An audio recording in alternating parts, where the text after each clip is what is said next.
Apa bedanya neraka biasa dengan neraka jahanam?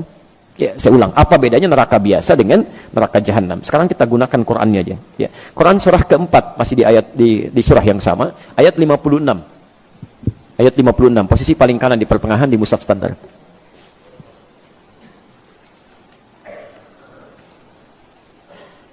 Baik, ini yang tidak menggunakan kata jahanam, cuma neraka saja. Nar. Kan yang tadi bunuh biasa tempatnya di mana? Neraka. Baik, sekarang yang kedua jahanam. Kita ambil yang neraka biasa dulu ya, sebelum ke neraka jahanam. Yang biasa dulu. Baik. Ada ayatnya? Innal ladzina kafaru biayatina sawfa nuslihim nara. Orang-orang yang selalu ingkar dengan petunjuk-petunjuk kami, kalau ada kata kafar, ini bukan menunjukkan orangnya. Awas, hati-hati. Bukan menunjuk orangnya, tapi pada perilakunya. Baik, tapi pada perilakunya. Jadi ada orang-orang yang perilakunya menyimpang dari aturan Allah. Maaf, kalau yang tidak beriman menyimpang, wajar karena nggak ada imannya. Saya mau tanya, ada nggak orang Islam yang menyimpang dari aturan Allah? Ada. Diajak sholat, susah. Dengar azan, marah-marah misalnya. Diajak ngaji, ngajak berselisih. Bisa terjadi itu. Ya, ada.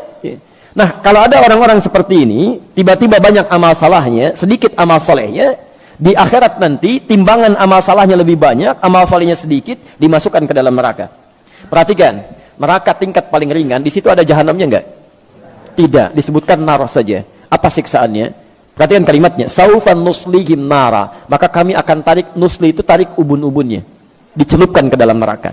Disiksa paling ringan di neraka itu adalah saat seseorang sudah dihisab tempatnya neraka, itu ubun-ubunnya ditarik tuh yang paling ringan. Dari kata nusli. Ya, tasla naran hamiyah gitu kan? Ada disebutkan, ada sebagian tempat yang disebutkan. Jadi kalau ada kata asla yusli, nusli itu ubun-ubun yang ditarik begini. Maaf Pak ya. Puncak kemuliaan manusia itu ada di mana ya? Di kepalanya. Makanya kalau ada orang-orang kan mau diseret dalam urusan dunia untuk merendahkan dia, kepalanya ditarik kan? Saat kita ingin bersujud kepada Allah, kita turunkan kepala kita untuk menunjukkan bahwa ini puncak penghambaan yang paling tinggi. Maka ketika di akhirat nanti, maaf kalau dalam urusan dunia Anda pernah diseret, yang tahu cuma teman dunia saja. Anda diseret di Bekasi misalnya, sama orang-orang yang tidak berperikemanusiaan, diseret kepalanya, yang tahu cuma orang Bekasi. Tapi saat Anda diseret misalnya di akhirat nanti, itu dibuka, semua alam langit dan bumi melihat Anda. Ini rupanya manusia ini, diseret di bawah tuh, ubun-ubunnya ditarik begini. Ya. Dan nusli yang kedua, asla yusli itu bisa berarti sesuatu yang dicelupkan dan diangkat kembali. Pernah bikin teh celup? Teh celup? Pernah? Halo? Ya, teh celup itu kan masukkan, angkat begini ya, masukkan, angkat. Nah ini neraka yang paling ringan siksaannya, diambil ubun-ubunnya, dicelupkan ke neraka, angkat begini, celupkan, angkat. Jadi ada malaikat yang memang tugasnya cuma celup, angkat gitu. Ya. Bukan angkat biasa, bukan celup biasa. Kullama nadijat juluduhum, begitu dicelupkan begini, hancur semua tubuh plus dengan kulitnya. Kenapa di sini disebutkan kulit? Ya, kulit sebagai perwakilan dari seluruh anggota tubuhnya, karena kulit ini bagian dari indera perasa yang sangat tajam. Ya, pekat. Ya, jadi kalau kulitnya ini diibaratkan dengan lukisan kulit di sini, seakan-akan bahasanya bukan kulit kalau ingin terjemahkan lebih luas, seakan-akan ingin mengatakan maaf ketika masuk ke neraka ini itu sakitnya menjalar ke seluruh bagian organ tubuh. Bukankah saat kulit itu kena kemudian yang lain merasakan? Ya. Maka kata Allah, saya akan buat rasa nih ketika dicelupkan semua organ tubuhnya merasakan. Jelas ya? Tapi nggak sampai situ, begitu hancur semuanya. Ya, perhatikan, baddalnahum juludan ghairaha, diangkat lagi, sembuh lagi, celupkan, hancur lagi, angkat, sembuh lagi. Baik, informasi saja, satu harinya sama dengan, tahu dari mana? Tahu dari mana 1000 tahun? Baik, Quran surah ke-32 itu kan? Ya, surah ke-32 itu kan? Saja yang kita bacakan dalam setiap Jumat itu kan? Baik, dari ayat kelimanya itu. Fi yaumin kana miqdaruhu alfa sanatin mimma ta'udun. Dalam seharinya malaikat naik hitungannya sampai dengan 1000 tahun. Sehari sama dengan 1000 tahun. Baik, jadi kalau ada orang, maaf, masuk ke neraka itu neraka biasa sehari aja, itu hukumannya sama dengan 1000 tahun di dunia. Satu detiknya sama dengan kurang lebih 48 hari.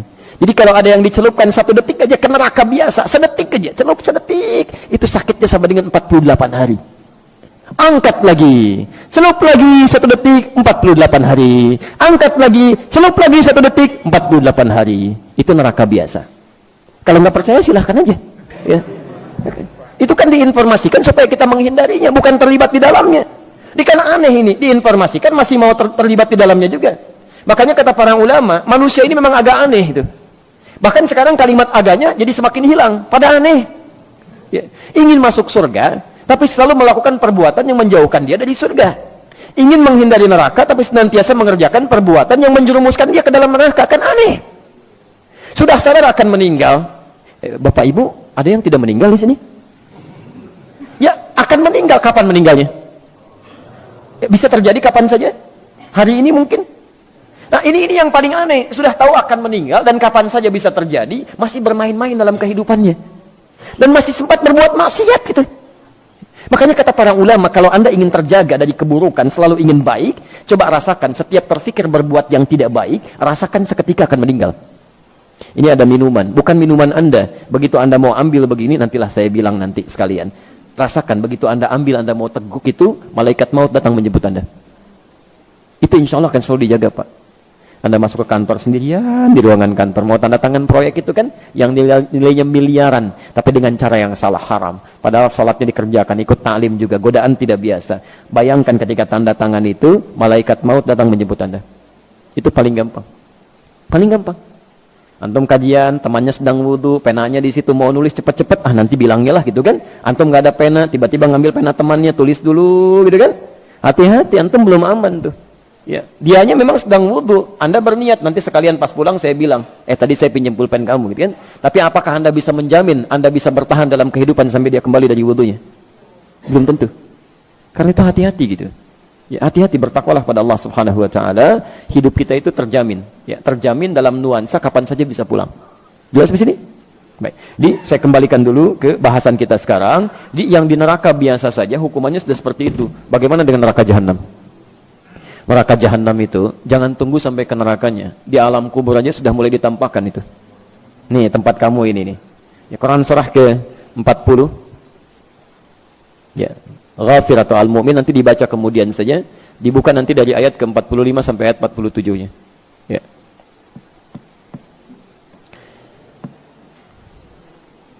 An-naru yu'radu 'alaiha ya ghuduwwan wa 'ashiyya. Di neraka ditampilkan kepada orang-orang ini di setiap pagi dan petang. Setiap waktu neraka aja dikasihkan pada dia tuh. Tampilkan. Dan mohon maaf ya, orang-orang yang masuk neraka jahanam, pernah dengar istilah ini? Masuk surga tanpa hisab, pernah dengar? Baik, itu sering kita dengar. Tapi Anda juga mesti dengar. Ada orang masuk neraka tanpa hisab.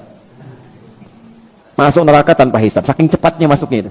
Dalam tanda petik ya, saking cepatnya. Quran surah ke-18 Al-Kahf ayat 100 sampai 101.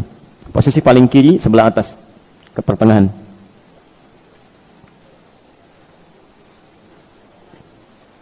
Jadi orang-orang yang masuk neraka ini yang cepat sekali seakan-akan nyaris tanpa hisab yang masuk itu bukan neraka biasa. Kalau neraka biasa masih ada amal, Pak. Ini amal cari-cari sampai yang sunnah-sunnahnya itu. Begitu tidak juga ketemu, banyak amal jeleknya yang salahnya, ya sudah neraka dia. Tapi jahanam tidak. Wa aradna jahannama yawma idzil kafirina arba. Jadi saat hisab itu, proses di hari kiamat nanti kita akan saksikan sendiri, wallahu a'lam bissawab. Saat orang mulai melihat, ya, maaf ya, ada orang yang cepat melewati sirat tuh, cepat langsung masuk ke surganya. Bahkan dari sejak nerima kitabnya, ada yang dari kanannya senang luar biasa. Ada yang mohon maaf di belakang punggungnya, ada dia merasa ketakutan luar biasa. Tiba-tiba ada orang-orang yang tegangnya luar biasa. Saya nanti di mana ya? Kitab saya di kanan, atau di kiri, atau di punggung di belakang saya. Tiba-tiba ayatnya turun. Udah, kamu nggak usah banyak mikir deh. Tempat kamu di sini nih neraka jahanam, nanti langsung masuk aja. Ya, capek kalau dipikirin juga. Wa aradna jahannama yawma idzil kafirina arba. Pada saat itu ketika orang sibuk memikirkan hisab, kami tampilkan pada golongan ahli neraka jahanam. Tempat kamu akan di sini. Nggak usah banyak mikir, nanti langsung ke sini aja. Udah bayangkan tuh. Siapa orang-orang ini? Ayat 101-nya. Ternyata bukan cuma kafir di sini, bukan cuma orang tidak beriman saja. Ada orang-orang beriman yang sulitnya luar biasa. Alladzina kanat a'yunuhum fi ghita'in an dzikri, yaitu orang-orang yang matanya ya, sulit sekali mendapati petunjuk saya. Sulit digunakan ingat kepada saya. Kalimat zikir itu segala kegiatan yang mengingatkan kita kepada Allah. Wa kanu la yastati'una sam'a, bahkan telinganya sulit dengar itu. Ada orang sudah mengatakan Islam, dengar azan Allahu Akbar, Masya Allah. Ada orang masih telat, yang ini malah marah-marah. Kenapa adzannya dekat rumah saya? Oh, Masya Allah. Yang jadi masalah kenapa rumah Anda dekat dengan suara adzan? Ya. Ini kan aneh ini. Ya. Anda dengar panggilan manusia, biasa aja. Kenapa dengar panggilan Allah jadi marah-marah? Coba, Anda, Pak Ibu sekalian, ini kan ditujukan untuk orang yang sholat, bukan untuk saya. Wah, Masya Allah, gitu kan. Anda pernah ke bandara? Pernah ke bandara? Halo? Di airport ya? Baik, ada panggilan di situ? Baik, panggilan siap-siap, panggilan pesawat nomor sekian. Maaf, kadang-kadang yang dipanggil Anda atau orang lain? Pesawat Garuda dengan penerbangan sekian siap-siap, padahal Anda mau naik batik misalnya, yang dipanggil orang lain, tapi kan Anda nggak marah. Kedengaran Anda juga, suaranya kencang juga gitu kan. Maaf teman-teman sekalian, kenapa panggilan dunia orang biasa-biasa saja, panggilan Allah bisa pada sewot tuh ya? Kan pada aneh orang-orang ini ya. Nah, tapi yang paling indah adalah dipanggil lewat panggilan, belum mau datang juga, saking sayangnya Allah. Ini yang paling indah, Allah itu tidak akan membiarkan seorang hamba kembali ke akhirat kecuali dia telah mendapatkan petunjuk sampai ke puncaknya. Kalau telinganya nggak bisa dengar, barangkali matanya masih mau lihat.